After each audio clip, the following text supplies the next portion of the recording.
పేరు గవినోల శ్రీనివాస్. మన నారాయణపేట నియోజకవర్గం, నారాయణపేట జిల్లా. మేము నారాయణపేట జిల్లా నుండి ఈరోజు సామాజిక తెలంగాణ సాధించాలనే సంకల్పంతో ఈ యొక్క సామాజిక న్యాయ సంకల్ప సభకు రావడం జరిగింది. కవితక్క నాయకత్వంలో ప్రత్యేక తెలంగాణ రాష్ట్రంలో తప్పకుండా ఈ యొక్క సామాజిక తెలంగాణ వస్తుందని మేము బలంగా నమ్ముతున్నాం. ఆ దిశగా మేము పార్టీ విస్తరణ కోసం ఆమె నాయకత్వంలో పనిచేయడానికి సిద్ధంగా ఉన్నామని తెలియజేస్తున్నాం. జై తెలంగాణ, జై తెలంగాణ.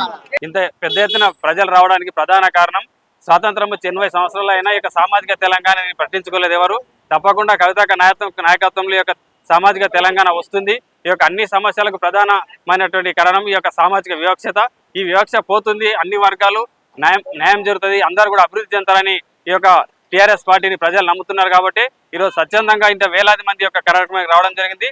మేము కూడా నారాయణపేట జిల్లా నుండి ఇక్కడ వచ్చి పాల్పంచుకోవడం సంతోషంగా ఉంది. ఈ యొక్క కార్యక్రమాన్ని మేము విజయవంతం చేస్తామని నమ్ముతున్నాం. తప్పకుండా 3 పార్టీలు రాబోయే ఎన్నికల్లో మట్టి కనిపిస్తాయి. కవితక్క పార్టీ అధికారంలోకి వస్తుంది. తెలంగాణ రాష్ట్రంలో తప్పకుండా అన్ని సబ్బండ వర్గాలకు న్యాయం జరుగుతుందని మేము బలంగా నమ్ముతున్నాం. ఆ దిశగా ప్రజల్ని కూడా మేము చైతన్యం చేయాలనుకుంటున్నాం.